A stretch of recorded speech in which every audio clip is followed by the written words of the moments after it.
Welcome to my 223rd video on my work with OO gauge. This video will be a little different. Rather than focusing on something specific I've been doing with my model railways or on a specific item I've acquired or worked on, in this video I just want to review quickly everything I have currently waiting in the queue, as it were, in terms of rolling stock that has been acquired but not put into service, and kits that are waiting to be built. I'm hoping that this will be useful in a couple of ways. It will help me to get straight in my mind everything that's in prospect to be dealt with. It will give anyone watching an overview of things that I have on hand that may be seen in more detail in future videos. And if you could let me know in the comments if you have a particular interest in seeing more of specific items, that will give me some help in deciding what I should be working on first. So let's get on with it. There's more stuff waiting than I realized until I started going through it all in detail. What's shown here is only some of the items. I had this pile of recently acquired items sitting on top of my test tracks, not really a very sensible place for it, as like this it prevented the test tracks from being used. So I've now sorted these things out and stored them elsewhere for the moment. There were also a bunch of things parked beside the test tracks. I've left these here for now. These are all two-rail items and tend to somewhat duplicate things that I already have in service.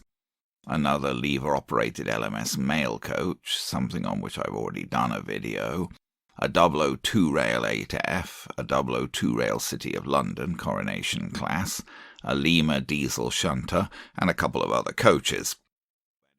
The tank body on the right, showing brass around the chimney, is for a 4P tank with some custom modification.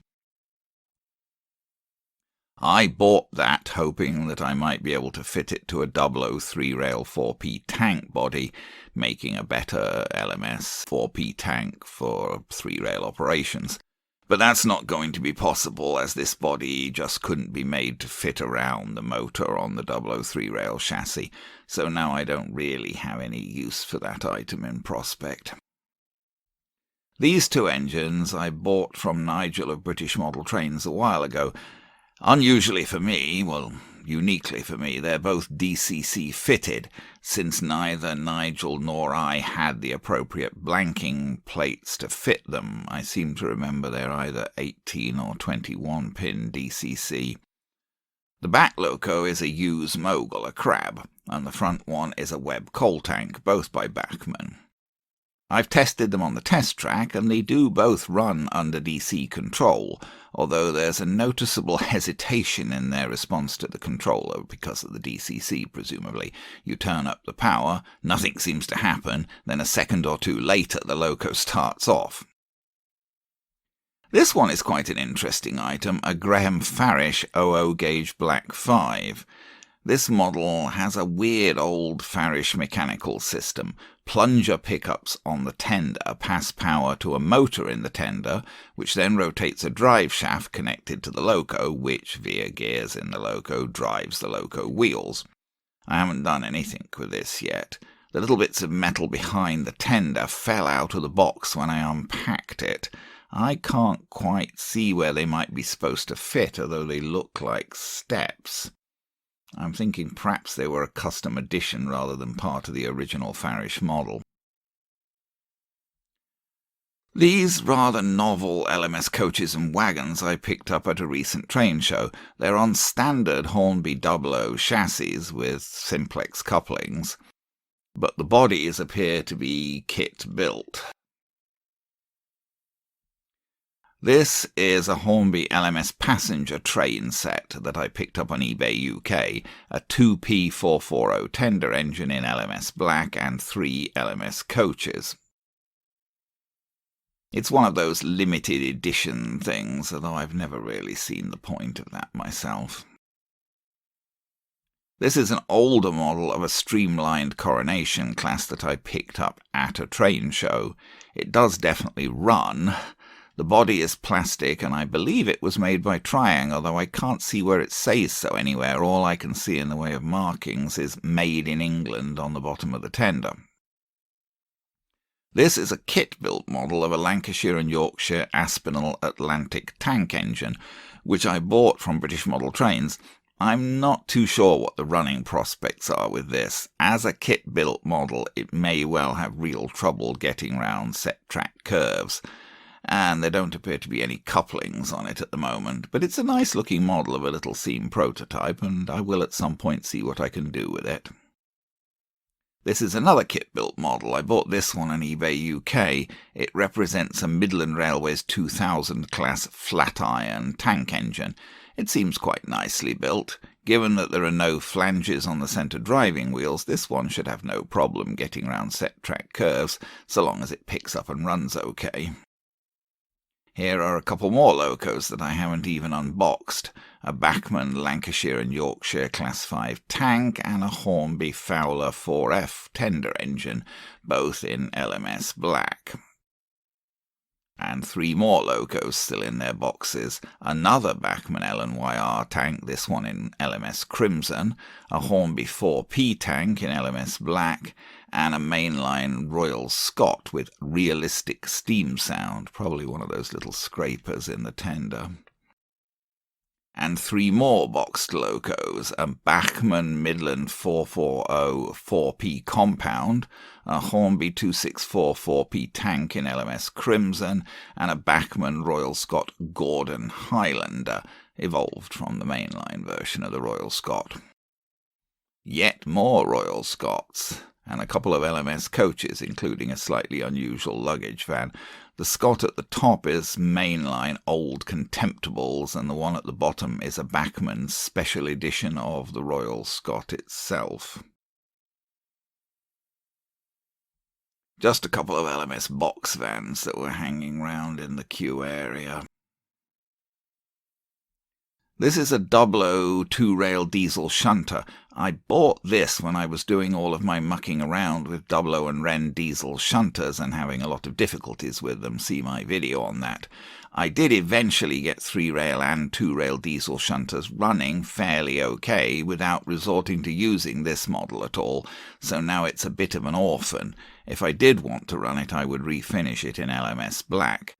I wouldn't be very optimistic about its running, as the motors in these old 00 diesels are notoriously problematic. Just specifically the Ringfield motors in these shunters. They're very prone to overheating and burning out. You can see more detail on that in my previous video on these shunters. 2 more pending locos, a Triang 4F at top, which I think has been repainted, and another Hornby Fowler 4P tank at the bottom. This is a 00 breakdown crane, complete and boxed in good condition. I did acquire one of these a while ago. That one was in need of quite a bit of work. It needed some real TLC. It wasn't rigged and bits were missing and whatever. And I did work on it and put it into service. I'd like to run this one on my 00 3-rail layout at some point. This is a Wren Royal Scot, a bit of a rarity. Apart from the mainline model, subsequently taken over and revised by Bachmann, the Wren model is the only other ready-to-run, unrebuilt Royal Scot available in 00 gauge. And I, of course, want to run the unbuilt Royal Scot since I'm modelling LMS operations before the war, and rebuilding didn't start until the end of the war. I did acquire another example of the Wren Royal Scot a while ago. That one had been modified to run 3-rail, and it's currently sitting in the station on my 00 3-rail railway. This one is in good condition, as originally sold by Wren for 2-rail operation. This model of the Royal Scot was one of only 2 locos actually specifically tooled for Wren themselves, the other being a bullied spam can. These models specifically tooled for Wren came out fairly late in the Wren company's time when it was running into financial difficulties, and not a lot of them were made and sold, hence their rarity today. These are some items that I just picked up at the Ancaster Father's Day train show. At the top is a 00 Duchess of Atholl. Well, that's what the body is. It appears to have been fitted to a chassis of unknown origin for two-rail operations. I got it with no guarantee about running, and I haven't tried it yet. Below is an LMS restaurant car built from an Exley kit, but with no couplings currently, and under that is a 00 Suburban coach, a late one, with plastic wheels and plastic couplings, one of which is broken. At the right you can see an odd little Midland brake van built from a Slater's kit and a Bachmann LMS cattle wagon.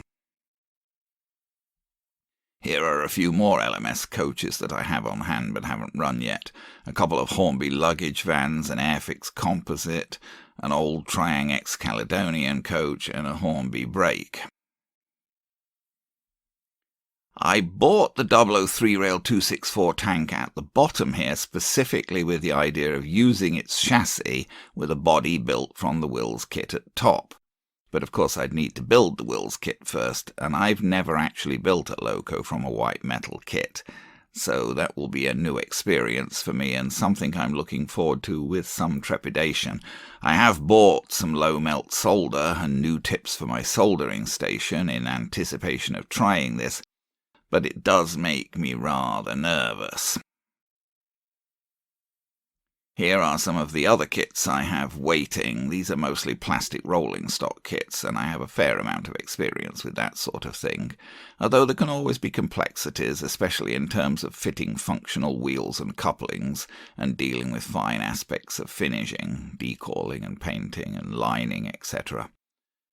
At top left is a Slater's horse-drawn wagon kit, and at bottom centre a kit for a Ford mail truck from a company I've never dealt with, though that's really more an HO model for use with US railways.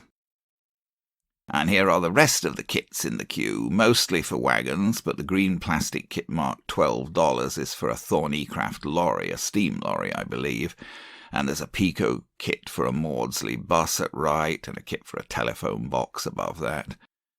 The other kits are all for wagons, from Airfix, Pico, Cambrian, Pendon Products and 3H Mouldings. I don't believe I've ever built kits from those last three companies previously. This is the only card kit that I currently have pending. This is one of the most recently issued kits from Metcalfe, and I thought it would be interesting to give it a try, although I don't have any specific use for it on the layouts in mind. Here's a close-up of the label showing how the kit is supposed to build up. They do seem to have changed it a bit, as the first pictures that I saw related to this kit showed a different style of external stairway at right, in brown rather than green and looking more attached to the building. Apart from everything seen so far, I do have quite a number of 003 rail wagons and coaches pending. I bought the 5 super detail 3-rail wagons at left on eBay, and also all of the brown vans at right. There are 3 3-rail suburban coaches there with metal wheels and metal couplings. On top of the brown vans is a Marklin centre rail pickup, which I bought with the idea that it might help me with loco 3-rail conversions. I did already do one such conversion of a Hornby Ginty with a Marklin pickup, see part 208. And here are even more 3-rail wagons with one coach and some spare parts. I could definitely make up some different 003 rail freight trains with these, although non-Hornby items may not run properly on 003 rail track, you never know until you try. Large wheel flanges, for example, can be a problem. Anyway, that's it for this review. Do let me know in the comments if you have a particular interest in seeing more of any specific item seen here. Thanks for watching. Take care.